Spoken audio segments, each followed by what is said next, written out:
Bonsoir, vous m'entendez? Voilà. Là, c'était une manière de commencer cette soirée, la première réunion publique de Bergerac au quotidien. Donc, c'est une belle manière de commencer par un chant de résistance italien.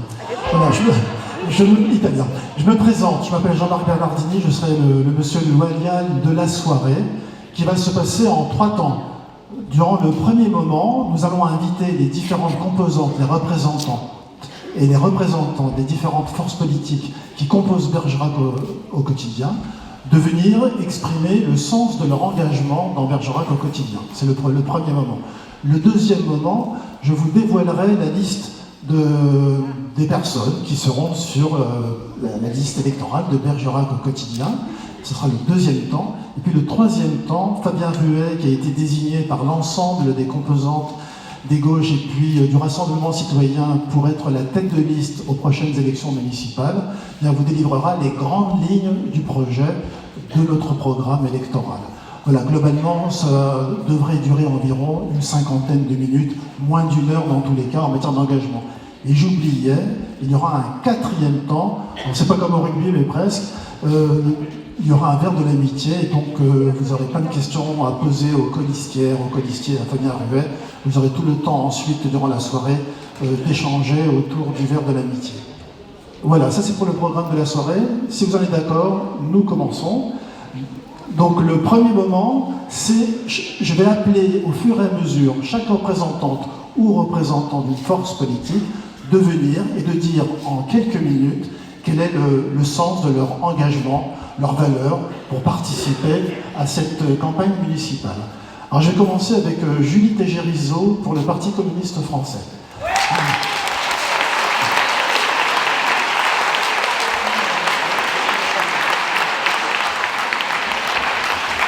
Mais bonsoir à toutes et tous. Ça fait vraiment chaud au cœur de voir une salle aussi pleine. Je pense que c'est de bon augure pour la suite. En tout cas, on l'espère tous. Ouais, mais je fais ce que je peux. Attends.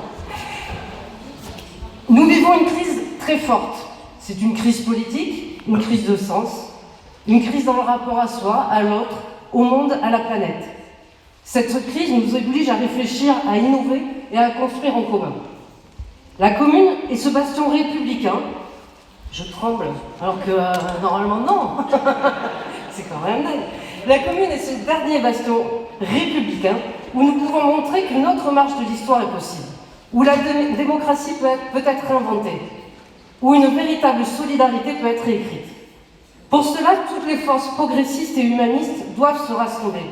En cela, Bergerac au quotidien est une première victoire et votre présence est une grande victoire aussi. Ça fait maintenant plusieurs mois que nous travaillons ensemble et je crois que c'est important de le souligner. Cela se fait dans une bonne entente et une très belle dynamique et surtout dans un seul but, construire pour et avec les Bergeracois une ville juste, une ville solidaire, une ville culturelle, une ville sportive, une ville à l'écoute de tous ses habitants, une ville où il fait bon vivre. Je sais que ça ne sera pas une chose facile tant les défis sont nombreux à relever. Je veux juste donner un chiffre en passant. Près de 18% des ménages de Bergerac vivent en dessous du seuil de pauvreté. En ça fait longtemps que ça dure, ça fait X temps qu'on place Bergerac dans l'arc de la pauvreté de la Nouvelle-Aquitaine et ça n'a pas bougé. Ça sera le plus gros défi que nous aurons à relever. Un autre défi, on le sait, l'extrême droite est en embuscade. Si nous sommes dans une dynamique et nous avons su rassembler nos forces pour créer cette dynamique à gauche progressiste et humaniste, il ne faut pas enlever que l'extrême droite est là et ce sera un grand défi là aussi à relever. Et ça, on pourra le faire qu'avec vous et que grâce à vous. Et je ne serai pas plus longue. Merci beaucoup de votre présence et merci beaucoup pour votre présence après aussi.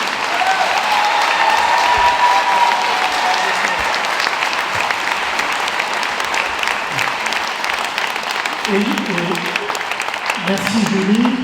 Julie va passer le micro à Daniel Avis, qui est le doyen de notre liste. Bonsoir. Donc, une camarade devait prendre la parole ce soir, elle n'a pas encore décidé sa participation, c'est donc moi, insoumis, en tant que doyen de cette jeune liste qui vous parle, et j'assume ce privilège d'être doyen.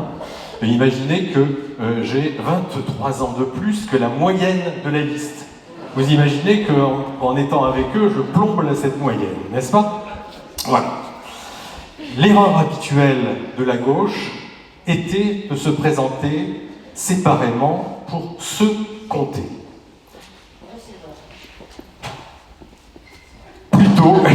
Plutôt que de vouloir être ensemble pour compter. La population nous demandait d'être ensemble, nous avons eu envie de le faire et nous sommes fiers de l'avoir fait le plus possible. Nous voulons une ville où nos enfants grandissent sereinement, où nos jeunes sont encouragés, où nos aînés sont entourés. Une ville où chacun est écouté et respecté.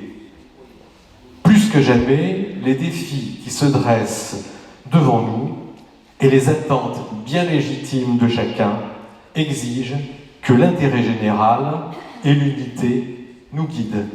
Merci beaucoup. Bonsoir.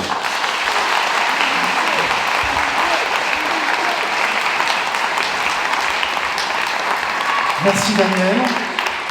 Daniel va passer le micro maintenant à Hélène Lehmann pour la gauche républicaine et socialiste. Merci. Bonsoir à tous, merci d'être là, ça fait vraiment chaud au cœur. Moi, ça fait 15 ans que j'ai posé mes valises à Bergerac, en venant d'Alsace, en passant par la Lorraine, et puis la Haute-Marne. Je suis maman d'une petite fille presque ado, et ça fait maintenant 5 ans que je suis élue avec Fabien Ruet à la ville et à la communauté d'agglomération. Je fais partie de la gauche républicaine et socialiste. Je vais prendre quelques instants pour vous présenter ce parti.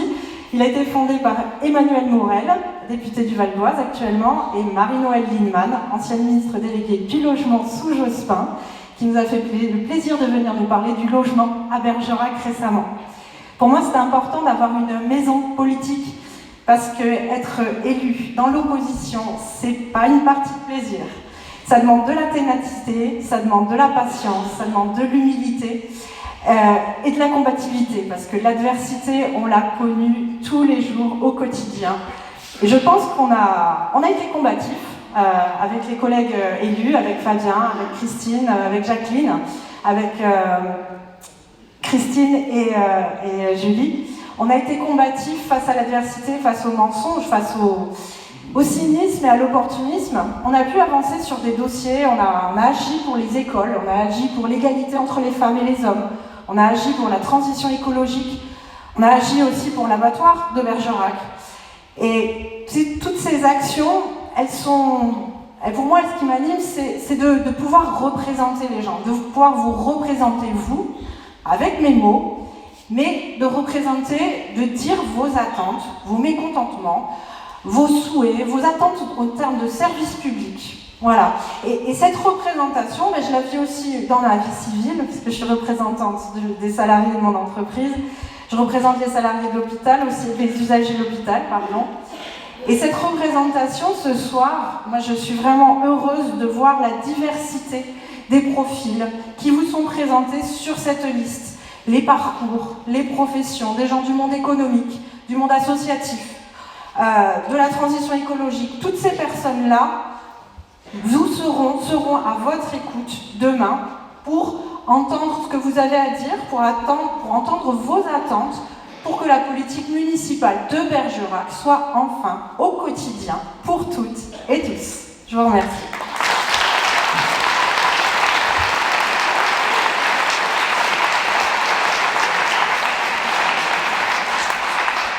Merci Hélène. Nous cédons maintenant la parole à Philippe Mallard pour les écologistes. Allez Philippe! Ouais, merci. Bien, bonsoir à tous. J'espère que vous savez pourquoi vous êtes là ce soir. Je vais poser une première question. Alors on devait faire un petit topo sur ce qui fait la singularité de Bergerac au quotidien, c'est-à-dire l'union des gauches. Alors ça pourrait tenir en une seule phrase, on n'a pas le choix. Et là, je m'en vais, on a terminé.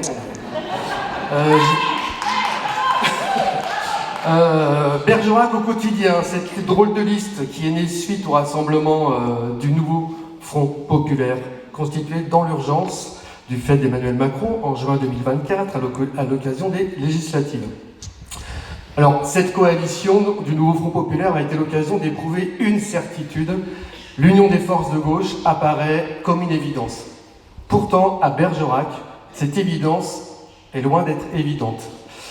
C'est quoi d'ailleurs Bergerac au quotidien? Un bricolage de partis, de citoyens qui se parlaient de loin, voire s'ignoraient depuis la campagne des municipales de 2020?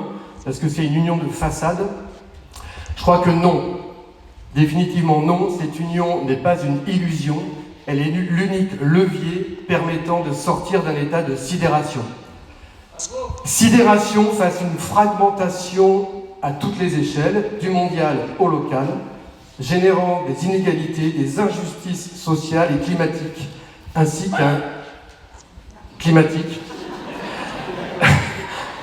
qu'un nationalisme rance, Julie en a parlé, et destructeur du lien social.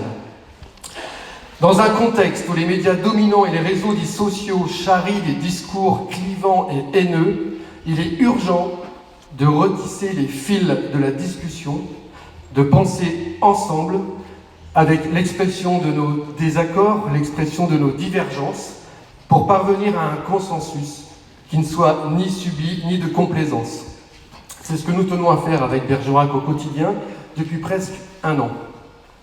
Il était temps de rétablir la conversation, une conversation entre toutes les composantes de la liste, mais plus largement une conversation avec vous. Je suis, vous êtes, nous sommes un collectif en train de se faire. En effet, nous ne prétendons pas savoir ce que les habitants, citoyens et non-citoyens, veulent. C'est pourquoi nous visons l'idéal d'un rapprochement entre les représentants et les représentés à travers des dispositifs qui permettent de réactiver le sens commun. Car la chose publique, elle se vit comme ce soir, elle se vit en actes et pas en discours convenus. Je prendrai pour terminer, je ne vais pas être trop long, 2 exemples qui me tiennent à cœur, parce que c'est pour ça aussi que je me suis engagé sur cette liste. Tout d'abord la culture. Bergerac est une ville qui est fragilisée par un manque d'ouverture ou d'ambition culturelle. Une culture qui ne se réduit pas au divertissement, mais une culture qui émancipe, qui permet de créer des imaginaires, des récits, de prendre la parole et de s'engager. Il existe un lien fondamental entre la lecture, l'éducation et la démocratie. Ce lien tient en un lieu, une médiathèque digne de ce nom à Bergerac. Et c'est une raison essentielle de mon engagement au sein de Bergerac au quotidien. Ce soir, je pense à mes élèves. Je pense à mes élèves avec lesquels nous essayons de réfléchir chaque jour à ce qui nous arrive dans ce monde fragmenté sans désespérer. Et c'est pas toujours facile. Prendre part, prendre la parole, les outiller pour exercer un esprit le plus critique possible et éclairé, pour agir localement ou à une autre échelle, c'est ce qui m'anime et c'est ce qui nous anime à Bergerac au quotidien. Deuxième et dernier exemple, Bergerac est aussi une ville qui ne doit pas céder au marketing territorial à trappe-mouche pour des touristes potentiels, mais Bergerac doit penser son aménagement au quotidien pour les habitants. L'aménagement de la Dordogne, par exemple, trait d'union entre les 2 rives, est un défi que nous devons relever pour en faire un espace désirable, un espace habitable, un espace durable pour tous les habitantes et les habitants. Il est donc plus que temps de faire commun et de construire ensemble une politique écologique, sociale, culturelle et de santé ambitieuse, émancipatrice et porteuse d'espoir surtout pour les habitantes et les habitants de Bergerac. Nous vous proposons de poser tout ça, tu l'as dit, pour le quatrième temps, j'allais dire la 4e mi-temps. Alors pour ma part, je serai sans doute pas très loin de la pisse saladière et des beurrecs que j'adore, donc vous me trouverez là-bas. Et j'espère que nous pourrons discuter de nos accords et de nos désaccords, merci, ensemble. Je vous remercie beaucoup.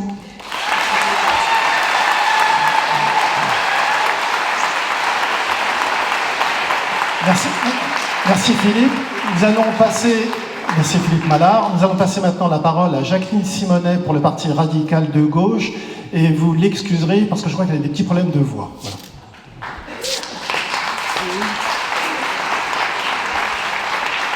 Oui, excusez-moi, je peux être prise de tout aussi. Je vais faire très court parce qu'il m'a dit déjà 2 minutes, donc ça m'arrange. Je ne vais pas aller très loin.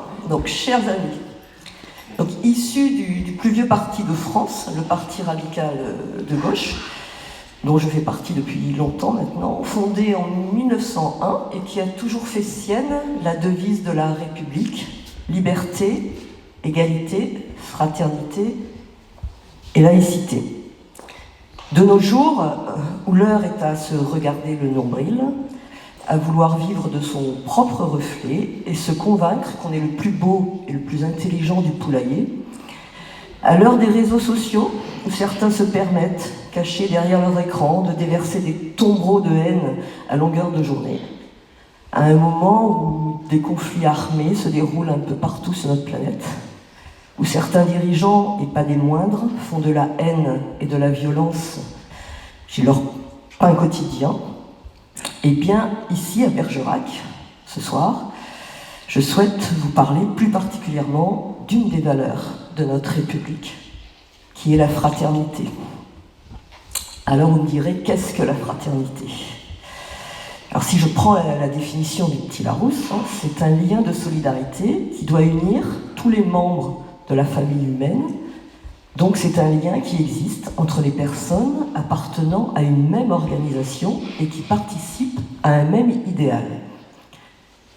En droit constitutionnel, notre conception de la fraternité est celle de l'assimilation de chacun, quelle que soit son origine, au sein d'une collectivité de personnes, par principe égal en droit et identique en devoir.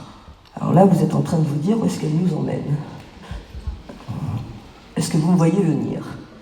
Et si nous sommes réunis ici ce soir, c'est bien parce que nous avons un idéal, un objectif commun, celui de reconquérir Bergerac avec un rassemblement des forces de gauche et donc appartenir à une même organisation. Et cela, nous le devons à la volonté d'un homme, à sa volonté mais aussi à son travail de Fabien qui se cache là derrière, qui a su les uns après les autres nous rassembler et nous faire travailler pour restaurer la confiance, pour apaiser, pour réparer notre ville qui était pas mal martyrisée ces derniers temps.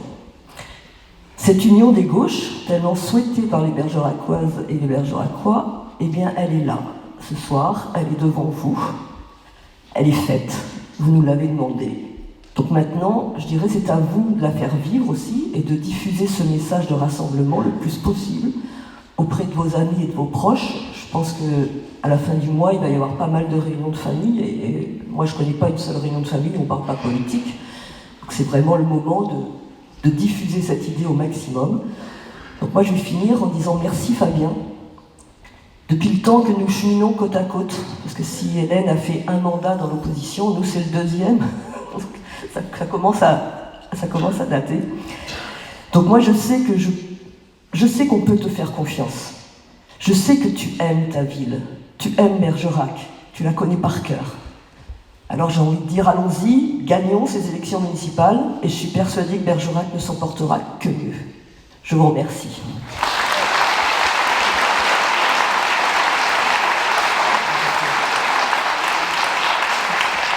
Merci Jacqueline Simonet. Nous allons passer maintenant la parole à Christian Sobadu, qui va apporter la parole du Rassemblement des citoyens. Voilà. Christian Sobadu.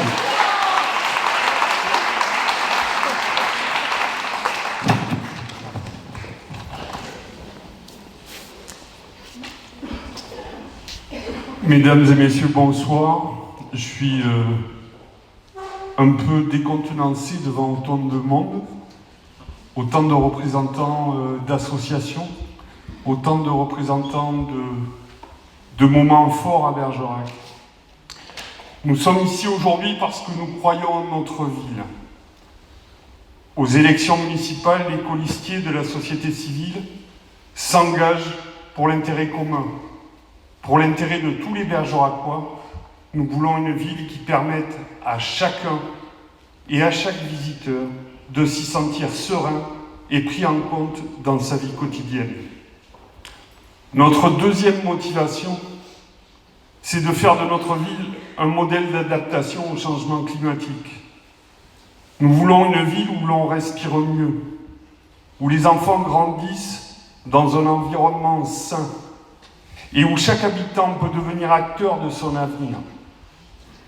C'est aussi une question de justice. Les populations les plus modestes sont les premières victimes de la précarité, de la pollution et des canicules. Agir pour l'écologie, c'est agir pour l'égalité. Enfin, nous sommes motivés par une conviction profonde. La démocratie ne se limite pas à un bulletin de vote tous les 6 ans. C'est ce qui nous a conduit, nous, représentants de la société civile, à nous investir au sein de cette liste. Le travail déjà accompli nous pousse à croire que tout est possible avec cette équipe. Mesdames et messieurs, ces élections municipales sont un choix de société. Un choix entre une ville qui exclut et une ville qui rassemble. Entre une ville qui subit les crises et une ville qui les anticipe. Entre une ville dirigée par quelques-uns et une ville construite par tous. Nous, colistiers de la société civile, nous nous engageons avec détermination et humilité. Nous savons que les défis sont immenses, mais nous savons aussi que les solutions existent. Elles sont dans nos quartiers, dans nos associations, dans nos idées et surtout dans notre capacité à agir ensemble.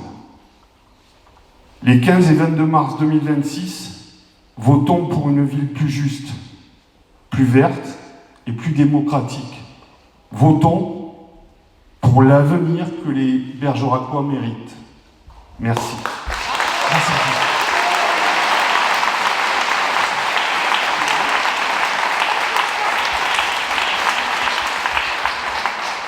Merci Christian. Et pour terminer ce tour de table, si j'ose dire, nous invitons Martine Lacour pour la formation L'Après.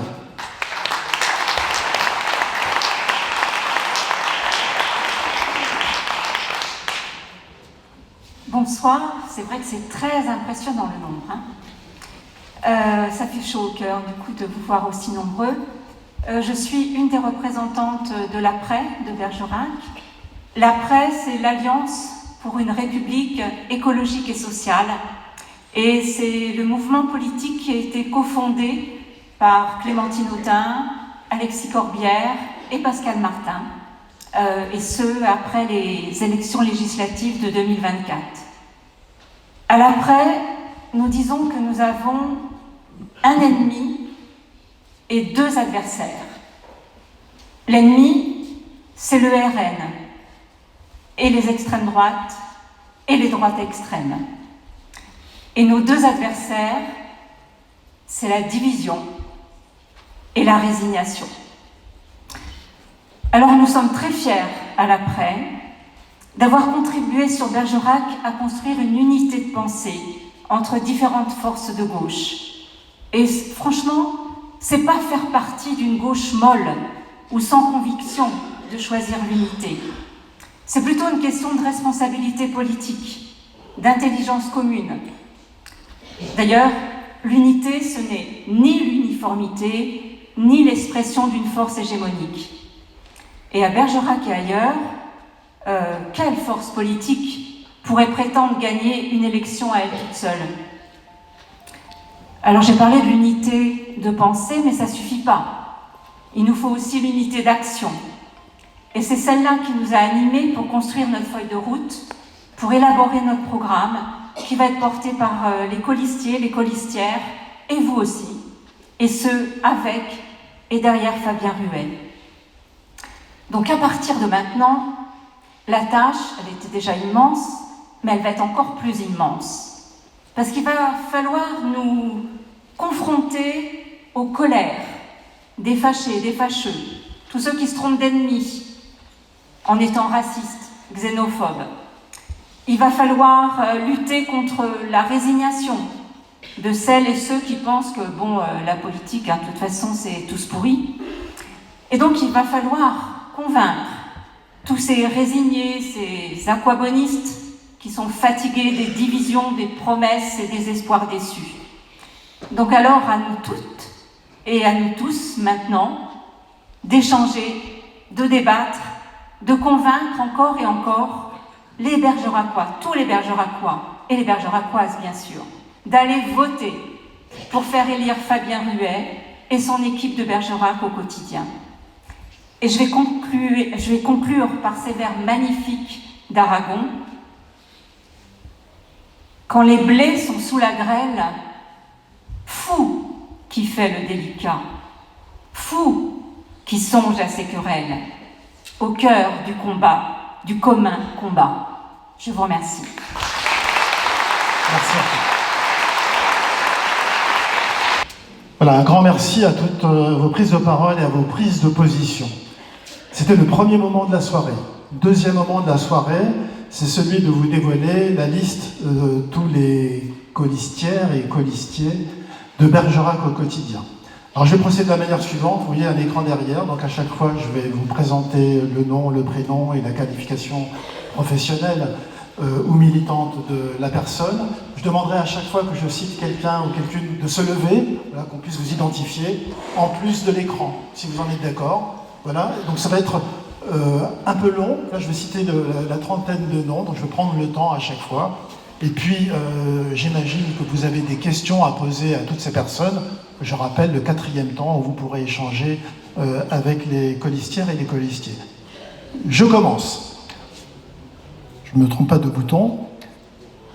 Donc, ah oui, et j'ai oublié de dire, c'est par ordre alphabétique. Voilà, comme ça. Sans injure pour Roger Aubry. Roger Aubry, donc, ancien commerçant.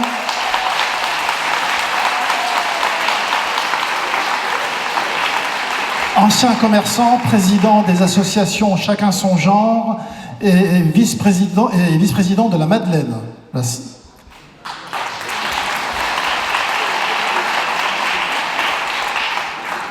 Daniel Avis, que vous avez entendu tout à l'heure. Médecin, président et militant associatif actif au sein du Ciné-Club Tapage et de Jazz Pourpre.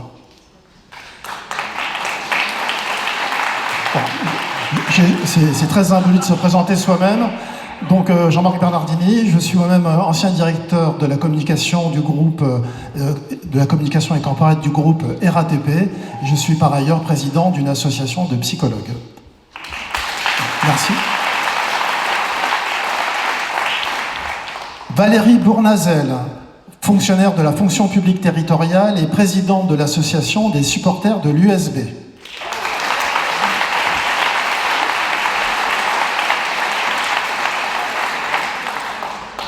Nathalie Brulin, commerçante en reconversion professionnelle et militante associative.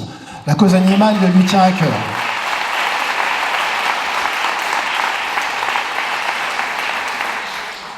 Julien Chouet, en reconversion, futur entrepreneur dans le secteur de l'imprimerie.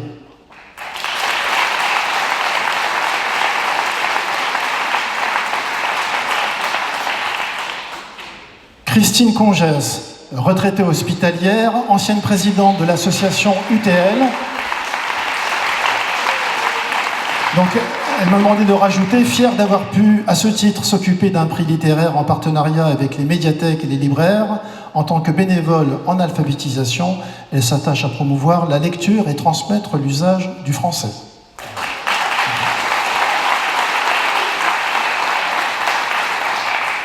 Hélène Cormier, assistante sociale et éducatrice de rue pendant 27 ans, à l'association L'Atelier de Bergerac. Présidente du comité de jumelage Bergerac-Kénitra et vice-présidente du comité Bergerac Fraternité.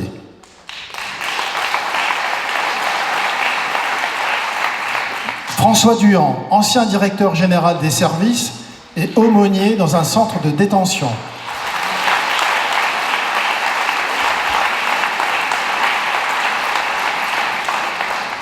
Et du coup, je m'aperçois que j'ai oublié de préciser si chacune des personnes citées pouvait se lever en même temps. Voilà, pardonnez-moi, ça m'arrive un peu tard. Ensuite, Farid El Kadi, éducateur spécialisé, président de l'association du club nautique de Mozac.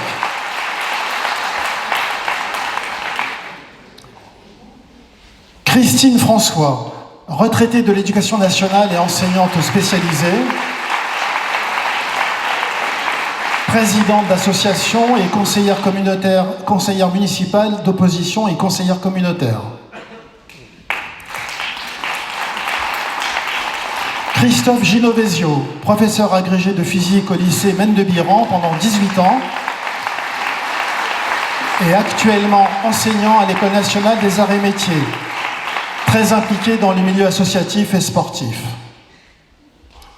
Didier Griffoul, architecte indépendant, spécialisé dans les problématiques du logement et la reconversion des bâtiments, bénévole au sein de l'association La Nouvelle Galerie et très investi dans la protection de la biodiversité. Daniel Grunz, magistrat à la Cour des comptes retraité, ancien président de section à la Chambre régionale des comptes de Marseille, ancien directeur d'un syndicat de gestion des déchets à Annemasse. Il m'a demandé de préciser que ça s'appelait le CIDEFAGE.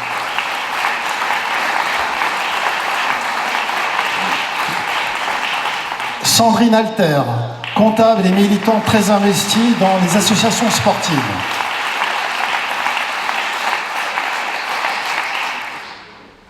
Martine Lacour, docteur en psychologie, professionnelle du soin et de l'accompagnement des équipes dans le médico-social, bénévole au sein du marché des Trois Prix à la Traverse.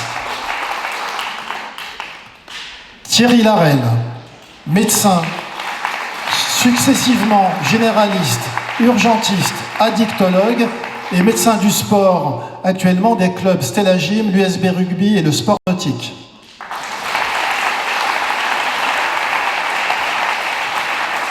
Hélène Lehmann, ergothérapeute, présidente d'association et militante syndicale, conseillère municipale d'opposition et conseillère communautaire. Claire Lemauve, conseillère retraite à la CARSAT, Caisse d'assurance maladie, retraite et la santé au travail. Claire Lemauve. Philippe Mallard, professeur d'histoire-géographie, conseiller académique à la formation continue et l'innovation, engagé dans le monde associatif, culturel et social, Web Télé Canal Pourpre, La Passerelle et fondateur du club Tapage. Jean-Luc Marcillac, retraité, ancien gérant et créateur de la SARL Marcillac et Fils.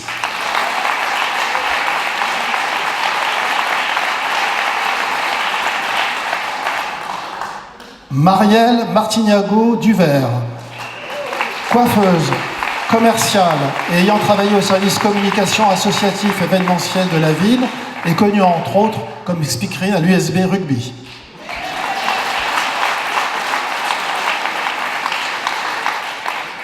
Laurent Pellerbe, éducateur spécialisé, délégué syndical, délégué départemental de l'éducation nationale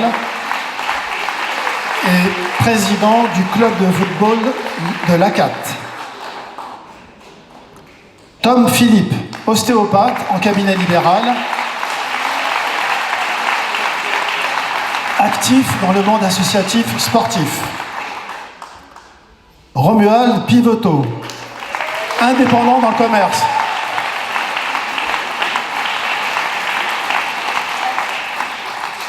Séverine Ponce, accompagnante des élèves en situation de handicap et militante associative au sein du Secours populaire.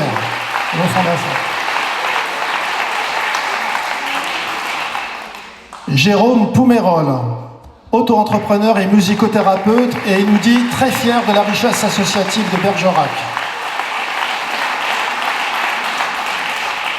Fabien Ruet, attaché territorial intervenant auprès des agriculteurs en difficulté, conseiller municipal d'opposition et conseiller communautaire.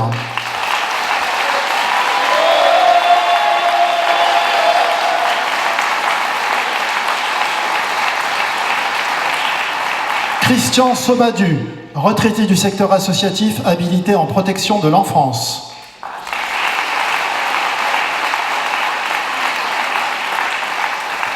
Agathe Sommet-Roche, artisane, peintre en décor, fresque et trompe-l'œil, engagée dans diverses associations et membre d'un chœur de femmes.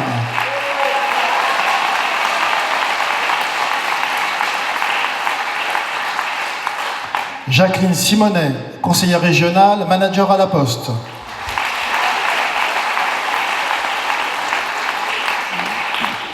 Lisbeth Slagwith, militante associative et qui a été membre du conseil d'administration du Quartier Niort pendant 20 ans. Catherine Tavot, formatrice dans l'enseignement supérieur, militante associative au sein d'Attache Rapide et de Roue Libre, conseillère municipale d'opposition et conseillère communautaire. Julie Tégérizo, journaliste et conseillère municipale d'opposition et conseillère communautaire.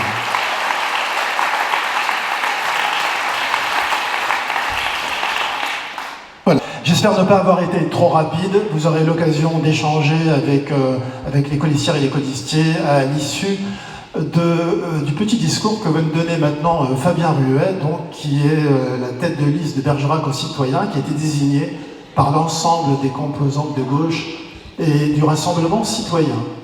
Fabien Ruet. Bien. Quand même. Alors, on va commencer par se détendre un petit peu. Généralement, ils étaient combien? Je dis ça pour les émissaires des concurrents politiques qui sont présents dans cette salle aussi. Toutes les chaises sont occupées et il y a du monde debout.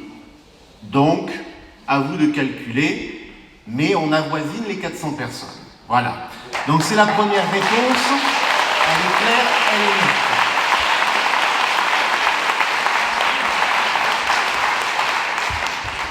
Ce que je veux vous dire, c'est que nous sommes très fiers ce soir de vous présenter cette liste. D'abord pour vous tenir un engagement, celui, vous l'avez vu, du renouvellement. J'espère qu'il y a plein de visages dont vous découvrez à l'écran. Vous vous dites, mais qui c'est? Ben oui, ça veut dire que nous avons renouvelé. Puis vous avez quelques visages connus, parce qu'il faut de l'expérience. J'espère que vous allez vous reconnaître dans cette liste, parce que cette liste, elle vous ressemble. Elle vous ressemble parce qu'elle doit nous rassembler. L'idée, c'est qu'effectivement, Bergerac au quotidien, c'est la promesse de la proximité. Il n'est plus temps de promettre tout et n'importe quoi. Il est juste temps d'être à la hauteur des enjeux du quotidien des Bergeracois, d'être à votre service, de ne pas être au service d'une famille, de sa famille, mais au service des Bergeracois. La seule chose qui compte, vous servir, être à votre disposition et faire en sorte que votre quotidien, notre quotidien, soit la seule préoccupation de cette municipalité. Je vais rapidement saluer, excusez-moi, deux anciens maires de Bergerac, Daniel Garrigue et Dominique Rousseau, qui, vous le savez, sont de sensibilités différentes, mais qui sont là ce soir, ce qui prouve aussi le sérieux de notre démarche, notre capacité à rassembler. Et puis, ils ne m'en voudront pas, je voudrais avoir un clin d'œil sympathique pour quelqu'un qui a beaucoup compté dans mon engagement politique, c'est Jean Chagnot, qui a été conseiller général dans cette ville. Et je le remercie très chaleureusement d'être présent. Jean, nous essaierons d'être à la hauteur de ce qu'a été ton engagement tout au long de ta vie, celui d'être au service des Bergeracois et que des Bergeracois. Merci Jean d'être avec nous ce soir. Je voudrais évidemment vous dire que la campagne électorale est officiellement lancée ce soir et que nous ne nous abritons pas derrière des faux semblants. La situation est d'ailleurs assez grave, je le dis, car certains avancent cachés. Il y a, dans cette ville, un candidat à écharpe qui multiplie les inaugurations comme par hasard à quelques semaines des élections. Nous sommes à quasiment moins de 100 jours du premier tour et il n'assume pas d'être officiellement candidat. Pourtant, sa liste est prête, elle s'appellerait même Énergie citoyenne, à croire qu'il serait temps de s'occuper des citoyens, alors même qu'il les a copieusement ignorés pendant son mandat. Mais faire campagne avec son écharpe tricolore, ça veut dire faire campagne aux frais du contribuable. Et cela n'est pas acceptable. Il faut venir dans l'arène, venir échanger, venir proposer, venir assumer son bilan. Parce que quand on se cache derrière son mandat, c'est qu'on a honte de ce qu'on a fait pendant 6 ans.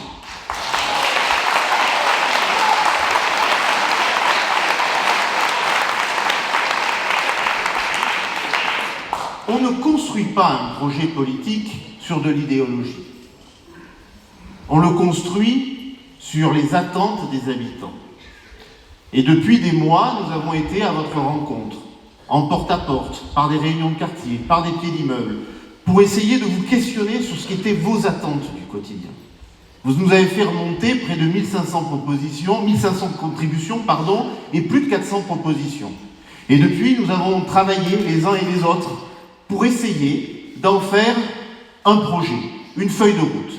Ce projet, il tient en 28 pages aujourd'hui. Et vous voyez, c'est écrit petit. Parce qu'il a fallu donner de la cohérence. Il a fallu aussi se mettre d'accord, évaluer ce qui est possible aujourd'hui, demain, mais faire prévaloir à chaque fois quels sont les soucis du quotidien. On ne construit pas l'attractivité d'une ville en ne pensant qu'aux touristes. Nous faisons le pari que l'attractivité de Bergerac ne se mesurera qu'en redonnant de l'attractivité aux habitants de Bergerac. Et c'est là l'esprit du projet que nous allons porter. Partir du quotidien pour aller effectivement à l'action publique. Et pour ce faire, il est indispensable de vous redonner le pouvoir d'agir. À vous. Combien d'entre vous nous ont fait remonter l'idée à quoi ça sert de venir aux réunions de quartier du maire, puisque chaque fois on dit la même chose et que rien ne change. Notre trottoir, toujours aussi dangereux, la propreté toujours aussi aléatoire, ça ne l'intéresse pas. Évidemment, ça ne se voit pas, c'est pas bling bling. Il ne suffit pas de transformer le micro-centre-ville de Bergerac en village de Mickey, où tout serait aménagé, standardisé, splendide, alors que dans le reste de la ville, on a les trottoirs et la propreté de Bogota. Ça, ce n'est pas acceptable. Et c'est bien cette inversion des termes du projet qu'il va falloir mener tous ensemble, et notre démarche doit être la démonstration de ce que sera la gouvernance demain. Nous sommes une équipe. Nous sommes votre équipe. Et évidemment, demain, vous, Bergeracois, vous devez avoir le droit d'interpeller le conseil municipal. Le droit d'interpellation des citoyens du conseil municipal, c'est faire remonter au conseil, à l'ordre du jour, une question qui vous préoccupe, et le conseil municipal devra la traiter. Ça, c'est de la démocratie directe. C'est de la remise de compte. C'est rapprocher la mairie des citoyens, avec, évidemment, l'enjeu de faire des mairies de quartier, mais aussi d'aller plus loin en proposant une mairie mobile qui se déplacera au plus proche des habitants. Et ça, effectivement, c'est aussi une autre approche de la question citoyenne. Notre projet va se nourrir de 3 principaux enjeux. 3 principaux enjeux auxquels il va falloir répondre. Je ne vais pas, ce soir, vous dévoiler le programme. Il faudra, non pas attendre, mais espérer, en tout cas, nous le ferons le 28 janvier à la salle Cyrano, à l'occasion de la cérémonie des vœux, et là nous exposerons ce qu'est le programme en lui-même. Ce soir, nous allons parler d'orientation du projet. Le premier enjeu sur lequel nous devons réagir, et c'est un enjeu sur lequel nous n'avons pas coutume d'aller généralement, parce que, au motif que le sujet serait peut-être un peu trop éloigné de la vie locale, alors que tout au contraire, il est central. C'est la question du pouvoir d'achat. Et le pouvoir d'achat n'est pas un slogan. Le pouvoir d'achat, c'est ce qui effectivement est au cœur de nos préoccupations du quotidien. On n'a plus le souci de boucler la fin de mois, c'est de savoir plutôt quand sera la fin du mois. Et cette réalité, Julie l'a rappelé tout à l'heure, elle n'est pas acceptable. Il n'y a pas de fatalité. Mais nous devons répondre à toutes les questions qui se posent. D'abord, celle de la neutralité fiscale. Ça suffit, ce jeu de comédie, de dire « je n'augmente pas les taux de fiscalité » alors qu'on profite largement de la revalorisation des bases d'imposition.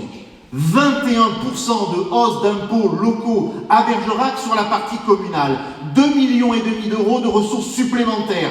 Pour faire quoi? Nous dire qu'effectivement les impôts n'ont pas augmenté? Vous l'avez vu, vous, nous l'avons vu, nous, les impôts ont augmenté. Et nous allons travailler à la neutralité fiscale parce qu'aujourd'hui, la situation n'est plus tenable. La neutralité fiscale, mais aussi, évidemment, la question de la collecte des déchets. Vous pensiez bien qu'on n'allait pas éviter le sujet. Sinon, mon ami Bernard Marty, que je vois caché derrière la sapinette, n'aurait pas été content. Lui qui a eu le courage d'interpeller le maire et lui dire clairement en réunion de quartier ce qui n'allait pas. Est-ce que c'est nous, élus de l'opposition, qui avons décidé du mode de collecte à Bergerac? Non. Alors oui, on sait m'opposer l'argument que j'ai utilisé dans un débat pour avoir osé vanter, rendez-vous compte, les mérites écologiques du point d'apport volontaire. Mais on oublie de dire que nous allions vers un système où nous allions payer plus cher pour un service public dégradé. Et c'est la réalité qui s'est produite. Alors nous ne changeons pas de position. Nous allons avancer très clairement sur cette question. Nous ne décidons pas seuls. Mais de la même manière qu'on ne peut pas s'abriter derrière l'idée, vous savez, l'Europe, c'est pas nous. Autre argument d'ailleurs, c'est la CAB, c'est pas nous. Mon œil, qui c'est qui est premier vice-président de la CAB? Juste, c'est le maire de Bergerac, me semble-t-il. Eh bien, le SMD3, il va falloir être clair. Ces gens, ces élus, qui ont fait tant preuve de leurs compétences et de leur capacité d'écoute, doivent partir. Et nous devons agir en transparence, en indiquant qui va aller siéger au SMD3 et sur quelle ligne politique on va siéger au SMD3. Parce qu'il ne suffit pas de s'agiter derrière un écran de fumée d'un brasero médiatique à 4h du matin et en même temps aller négocier avec les copains dans un petit bureau en catimini. Non, ces gens doivent partir et la question du moratoire sur le mode de collecte des déchets doit être instaurée dès l'élection municipale. On arrête le système.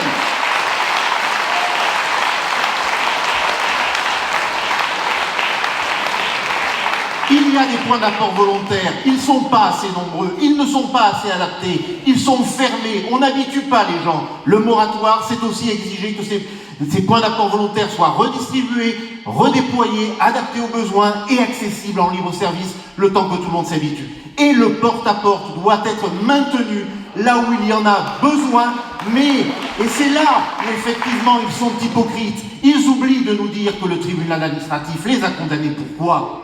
Il les a condamnés pour l'inégalité du tarif. Et nous réclamons la tarification sociale, une tarification juste, solidaire, qui tienne compte du foyer fiscal, qui tienne compte du volume de déchets qu'on donne dans la poubelle. Et ça, la tarification sociale, oui, nous sommes les seuls à la défendre, et oui, nous serons les seuls à soutenir les élus qui iront siéger au SMD3 et qui s'engageront pour ce combat-là. Enfin, et c'est le dernier élément des déchets, eh bien, il va falloir encourager, accompagner, à trier, à réduire nos déchets. Je vous le dis clairement, ne croyez pas au mensonge de l'incinérateur. C'est un leurre. Il faudra attendre plus de 10 ans pour qu'on ait un incinérateur. Et il faudra investir 200 millions d'euros. Et qui va payer ces 200 millions d'euros? C'est encore le contribuable bergeracois, c'est encore celui qui paye ses poubelles. Et ça, ce n'est pas acceptable. Il faut trier, réduire ces déchets. Il y a des solutions. Et croyez-moi, nous présenterons un plan complet de réduction des déchets qui permet d'éviter la solution de l'incinération et qui permettra de sortir de cette situation catastrophique.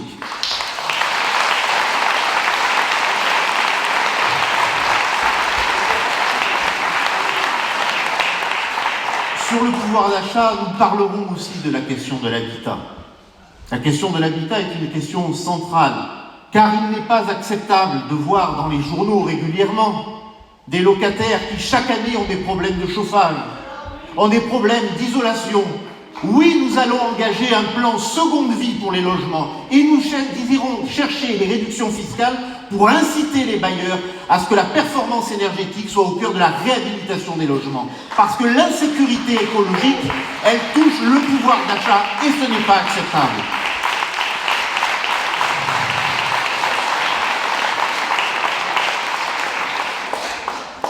Je pourrais aussi vous parler de la question de l'eau. Question importante. Car évidemment, vous allez me voir venir et vous allez dire « Ah, c'est le quart d'heure gauchiste ». Eh bien, je vous dirais qu'il ne me semble pas que Christian Estrosi soit le plus représentatif de cette sensibilité. D'ailleurs, je n'aurais jamais pensé prendre en exemple Christian Estrosi dans une réunion politique. Comme quoi tout arrive et que nous sommes ouverts d'esprit. Mais quand la ville de Nice fait le choix du retour en régie de l'eau potable, c'est qu'elle considère que ce bien commun ne peut pas être dans les mains du privé et que vu le service qui est rendu, eh bien nous avons tout intérêt à le faire revenir en régie et que ça ne coûtera pas plus cher à la collectivité et que ça ne coûtera pas plus cher aux contribuables et que nous obtiendrons que les 10 mètres cubes d'eau essentiels aux besoins humains, ce besoin vital, eh bien ces 10 mètres cubes soient gratuits pour tous et toutes.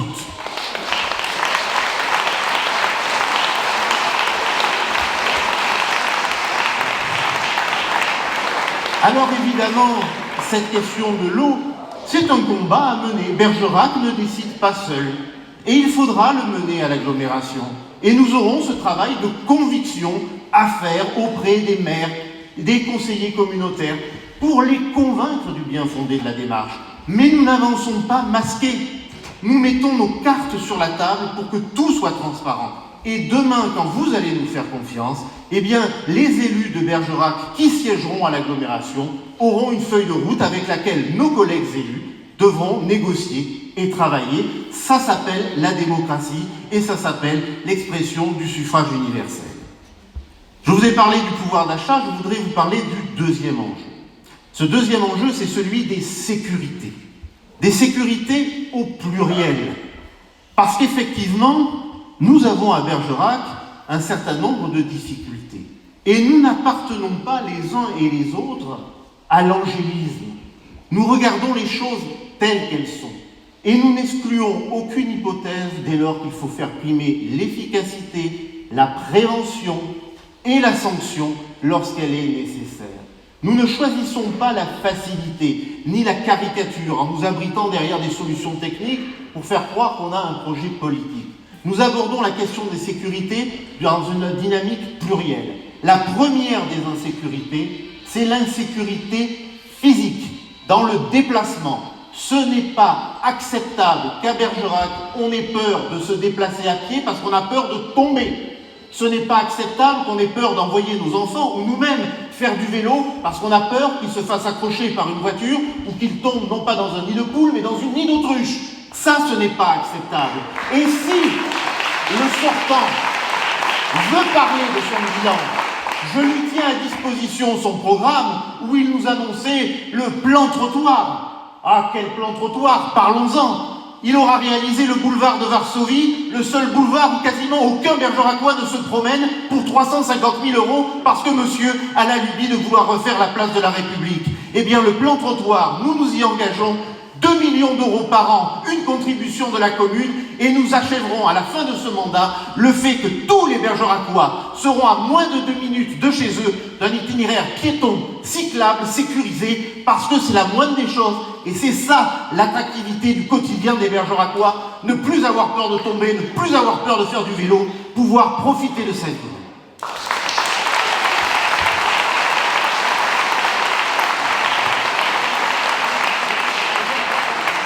Évidemment, il y a l'insécurité du cadre de vie, les insécurités nocturnes, les insécurités du quotidien. Est-ce que vous voulez qu'on parle du bilan de l'amende à la crotte de chien à 750 €?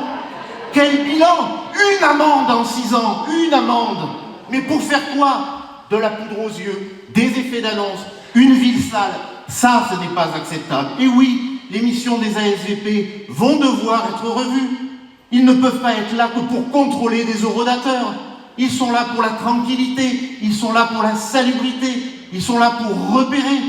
Et de la même manière, la police municipale n'est pas là pour singer la police nationale. Dites-vous bien que c'est très grave, parce que quand la police nationale regarde une police municipale essayer de faire ce qu'elle fait, bien l'État qui est comptable et un peu cynique redonnera moins de moyens à sa police. Et ce n'est pas aux communes de se substituer à cette fonction régalienne de l'État. La police municipale sera renforcée, confortée, mais dans sa mission de proximité, de renseignement. Et si les policiers municipaux doivent user leurs chaussures parce que nous voulons qu'ils soient à pied et pas en moto, nous assumerons ce choix politique parce qu'ils sont à votre service. Ils doivent être au plus proche de vous.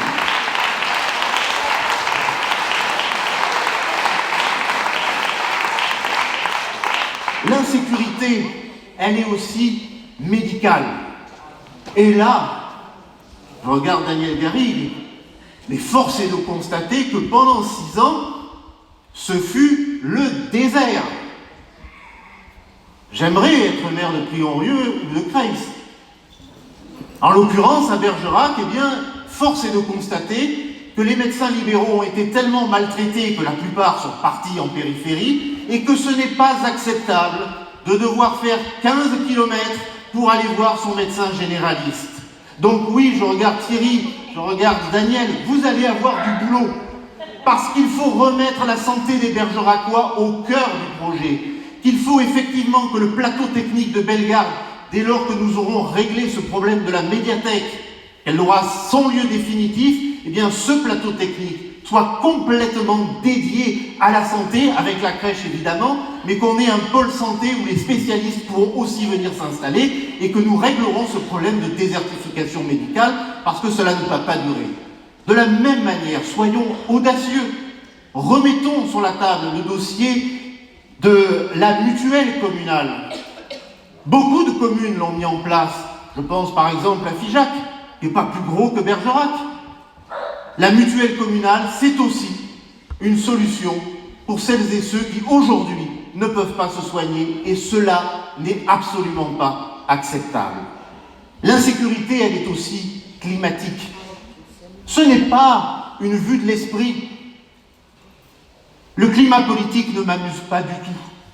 Quand je vois des responsables syndicaux annoncer vouloir faire la peau aux écologistes, sommes-nous revenus aux années 30 ? Sommes-nous remontés dans ce climat de haine et de violence?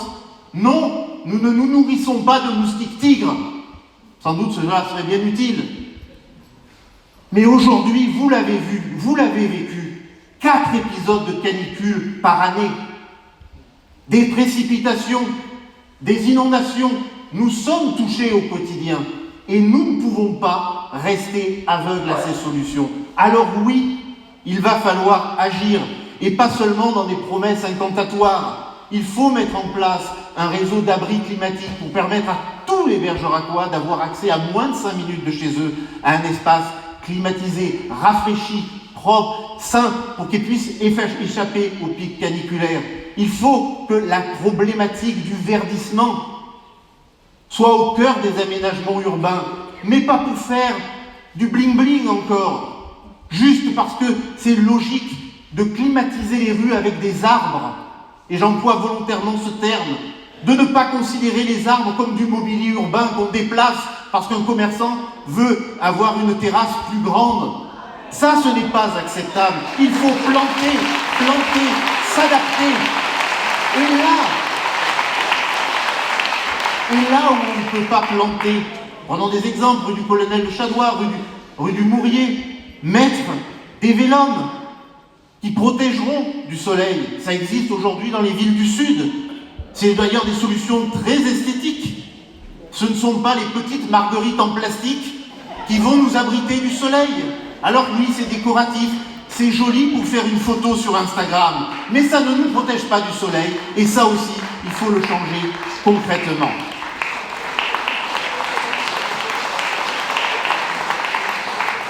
L'insécurité, enfin, elle est sociale. Elle est sociale et elle est malheureusement le cœur de nos préoccupations. L'insécurité sociale, elle va nous obliger à être innovants. On ne peut pas rester... La première des dignités, c'est celle d'avoir son travail. C'est celle de pouvoir vivre dignement de son activité. Nous pensons qu'il faut aider.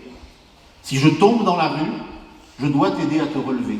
Mais tu le feras seul parce que tu vas gagner en autonomie. Ça, c'est le réalisme. C'est le pragmatisme. On aide sans assister. Mais il faut agir. Arrêter de considérer qu'il suffit de faire un chèque pour que les choses aillent bien. Donc oui, effectivement, nous remettrons sur la table la question de l'épicerie solidaire pour permettre à chacun de pouvoir vivre dignement, de pouvoir acheter ses courses, et puis ceux qui ont un peu plus de moyens, de donner un peu plus. Ça s'appelle la solidarité, mais par contre, évidemment, chacun aura sa carte unique et personne ne verra le tarif qui sera appliqué. Et oui, nous pouvons nous inspirer, je vois Martine et je vois d'autres, du marché des 3 prix de la Traverse. Évidemment que nous pouvons nous en inspirer. Donc nous avons la capacité d'être en innovation sociale. Nous pouvons candidater au dispositif territoire zéro chômeur de longue durée. Il y a des besoins, que ce soit sur les mobilités douces, ou je vois ici des riverains de la Pisse-Somme, pour l'entretien des cours d'eau qui sont dans un état lamentable et où on s'abrite derrière le plus parfait égoïsme. Les propriétaires n'ont qu'à entretenir le cours d'eau et ça ira très bien, sauf que le cours d'eau est dans un tel état qu'il faut restaurer les berges en particulier, les cours de rivière, et que nous avons la GEMAPI aussi à mobiliser sur ce fait. Donc il y a des domaines où nous allons pouvoir avancer sur l'innovation sociale. Vous le voyez, la question des insécurités sera traitée dans sa complexité et dans sa diversité, et nous ne laisserons rien derrière. Le dernier enjeu, et c'est sur celui-là que je dois conclure, car je vois le maître du temps me fusiller du regard, c'est naturellement la question des services publics et des services au public. D'abord, je veux être clair et je veux, au nom de tous nos colistiers, m'adresser aux agents municipaux. Votre malaise, nous le connaissons. Nous le partageons. Et je veux être très clair. Nous avons collectivement décidé que la première mesure que nous prendrons lorsque nous serons en responsabilité est de convoquer un audit social sur la gestion qui a été menée dans les services municipaux et sur l'avenir des services municipaux. La confiance doit revenir au sein des agents municipaux. Le respect doit revenir auprès des agents municipaux. Et je veux m'adresser aussi aux agents des écoles, aux ATSEM, et leur dire qu'elles ne seront plus cette main-d'œuvre corvéable destinée à remplacer leurs autres collègues et que nous rétablirons l'ancien système qui les organisait dans leur temps de travail, parce qu'aujourd'hui, le système qui a été mis en place n'est absolument pas respectueux. Et quand on ne respecte pas ses propres agents, on ne respecte pas le service public, on ne respecte pas le service au public.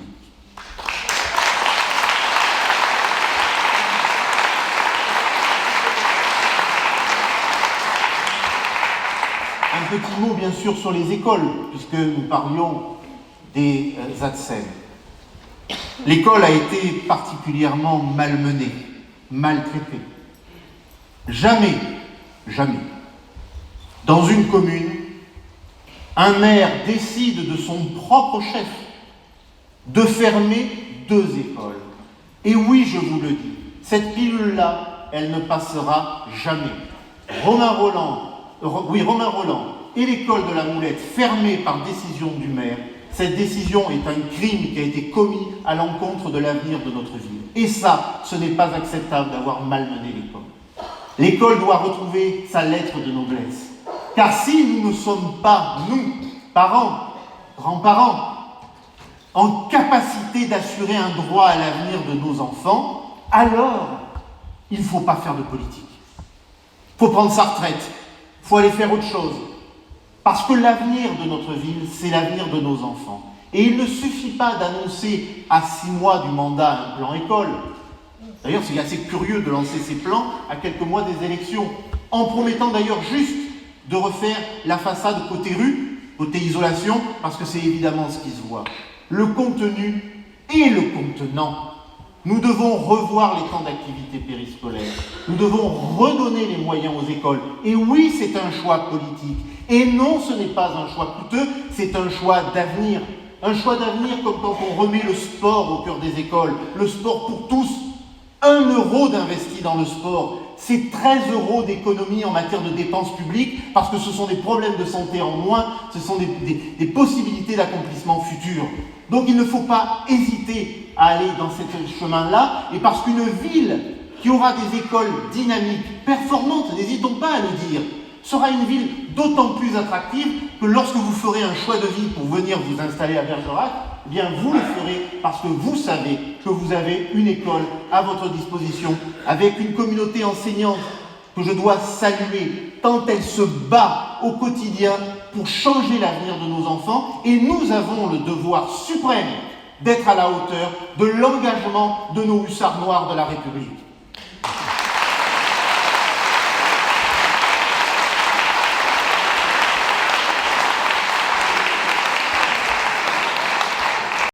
Il me reste 2 petits éléments. Les seniors. Non pas parce que je vois quelques têtes blanches ou grises. Ne le croyez pas, c'est juste que c'était prévu. Mais quand même un peu. Je vous ai parlé tout à l'heure des mobilités, du fait d'avoir peur de se déplacer. Il n'y a pas de honte dans un programme électoral de dire qu'on veut des bancs. On veut des bancs pour pouvoir s'asseoir. Mais c'est ça, Bergerac au quotidien. C'est peut-être pas la promesse d'un Eldorado, mais c'est la promesse de pouvoir se promener, de se poser, de voir ses enfants jouer, ses petits-enfants jouer, de faire une petite pause avec le chien. En tout cas, de profiter juste de la vie et du cadre de vie. Comment se fait-il qu'en 2026, dans un programme électoral, on en soit rendu à dire qu'il faut mettre des bancs dans l'espace public? Eh bien, c'est la preuve que le quotidien a été oublié. Comment se fait-il qu'on ait peur de sortir pour aller prendre le train, le premier train du matin, parce que tout simplement, on a oublié d'allumer l'éclairage public qui mène à la gare? C'est le quotidien. Mais ça, on a... Évidemment, alors si, croyez-moi, grâce à nous, vous allez profiter de la soirée et vous allez découvrir les illuminations de Noël. Et bien là, croyez-moi, ça ne manquera pas d'éclairage. Mais encore une fois, c'est pour un mois dans l'année. Le reste du temps, c'est au portable ou à la bougie. Eh bien ça, ce n'est pas acceptable. Et croyez-moi, ça fait partie des attentes du quotidien. Les seniors, croyez-vous qu'ils soient humains, voire même comptables, de supprimer les gardiens dans les résidences autonomie?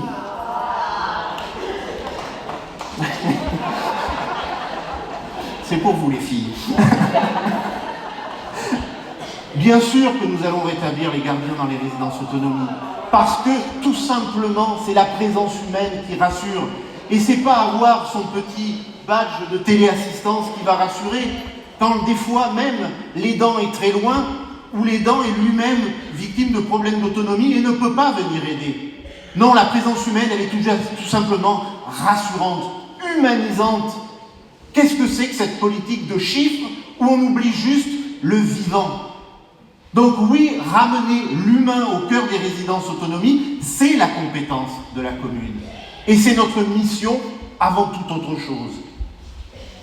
Vous avez vu la liste qui vous a été présentée. Tous les colistiers ont un engagement associatif. Je vois dans la salle des présidents, des présidentes d'associations. Vous êtes la richesse de notre ville. Une fois, j'ai entendu dans un débat municipal, le maire nous rétorquer « mais les associations devraient arrêter de se plaindre, elles devraient remercier la ville ». Eh bien moi, je vous dis tout de suite, c'est nous qui devons vous remercier. C'est nous qui devons être à la hauteur de votre engagement. Bénévole, c'est vouloir le bien, c'est vouloir donner. Ce n'est pas compter, justement. Et toute l'action municipale doit être de vous faciliter l'action. Faciliter vos manifestations, faciliter vos dossiers de demande de subvention, faciliter l'allocation des salles et oublier ce système idiot des badges qui rendent inutilisables la plupart des locaux municipaux parce que tout simplement on n'a pas pensé à l'usage. Et je le dis aussi clairement, et nous le disons aussi clairement, parce que vous êtes la richesse de cette ville et que vous avez des besoins. Alors oui, nous allons arrêter les frais sur le centre de la photographie. Ça suffit. Et cet espace, cette école Romain Rolland, ce symbole de l'école de la République, reviendra aux associations pour leurs besoins et nous nous opposerons à la vente de Jules Ferry parce que Jules Ferry doit redevenir la maison des associations et des bénévoles.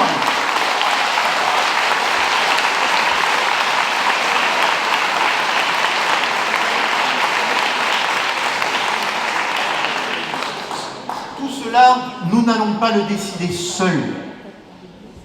Vous allez avoir du travail. Si vous nous faites confiance, j'ai envie de vous dire, on partage les clés du camion.